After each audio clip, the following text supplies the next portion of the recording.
Now that we are positioned in the room, it's time to set up your CNS. First, if your CNS monitor is on a roll stand, be sure to plug your unit into the AC wall outlet. To turn the unit on, you will press the power button in the bottom right corner of the monitor. The button will then glow green, showing that the monitor is on, and you will see the monitor go through a boot up phase.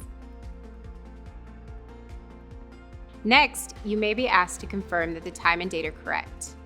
When the dialog box pops up, press OK, and then either verify that the time and date are correct, or change the time and date to make them correct using the up and down arrows. Once this is done, hit confirm. Just to note, the default interval for verifying the time and date is every 7 days. If you wish to change this, you would go into your password protected system admin, discussed later, and select preferences. After verifying or correcting the date and time, you will come to the main screen. On the bottom half of the screen, you will see that there's a menu list of items: Quick Tour, Manage Data Files, and System Configuration. The Quick Tour provides a brief tutorial on the basic use of the CNS monitor. Under Description, you will find what the CNS does, as well as the contact information for Natus. If you tap CNS 350 Tour, you will be able to rotate the picture for a 360 view of the monitor and tap on any box to get a description of what that part does. Once you are finished with the Quick Tour, you will press the Done button to get you back to the opening screen. Pressing the Manage Data Files button takes you to the Patient Data Management screen, where your files will be listed. You can review, archive, or erase patient files that are on the CNS. You can also bring files that have been stored elsewhere back onto the CNS through USB or the network.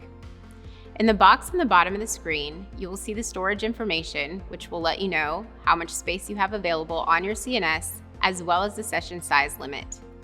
We will go over managing data files in more detail later. You can return to the main screen by pressing the Done button. The System Configuration button allows you to configure settings for your CNS, such as setting your time and date, selecting devices to monitor, creating and editing protocols, edit your predefined events list, and access your password protective system admin.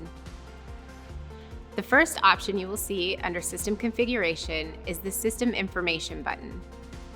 When you select this button, your screen will display the system software version, network, and the contact information for Natus Medical.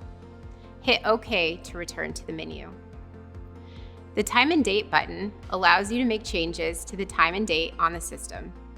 Please note that this is not where you would change your preference on the default time for verifying time and date.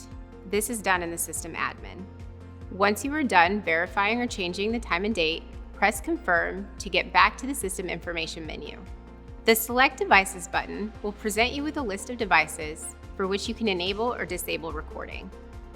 Press the Information button next to the selected device for a list of supported models, as well as the measurements that can be captured during your monitoring session. This is where you will go to add or remove devices anytime you want to make changes. If you are collecting EEG data using the CNS, ensure that you have the correct amplifier selected in your device list.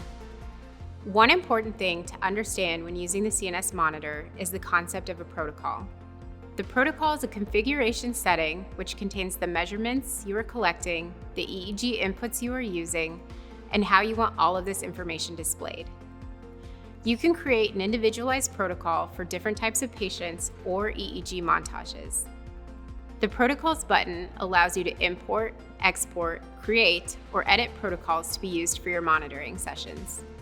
To see a list of all of the protocols, be sure to check the box at the top that says All EEG Amplifiers. And again, it's important to make sure that you have your EEG amplifier selected in your device list under the Select Devices menu. We will go through the creation of a protocol in the Creating Protocols chapter. In the Event Names menu, you'll notice that the CNS comes with a default library of events to mark during monitoring. You can add or delete events in order to customize your list of events available to mark. To add an event, tap on the category you want to add it to, then tap Add Name and type in what you want to add. After you have typed in your new event, hit OK, and your event will be available to mark during monitoring. This events list is not protocol specific, and all events will be available on the list no matter what protocol you are using for your monitoring session. When finished with this menu, press OK to return to the system configuration menu. The information index is another way you can find information on the different devices you use. You can tap on a device to access more information, such as device description, device setup, and references. Under Device Setup, you will have access to a visual reference on how to connect the cables from the device to the CNS. Tap Done to return to the previous menu. The last button in this menu is System Admin. The System Admin menu is password protected and should only be accessed by your advanced users and people servicing the CNS. This menu gives you access to update system software, set security options, modify network settings, configure archiving options, other preferences, and time zone. Tap Exit menus to return to the main screen.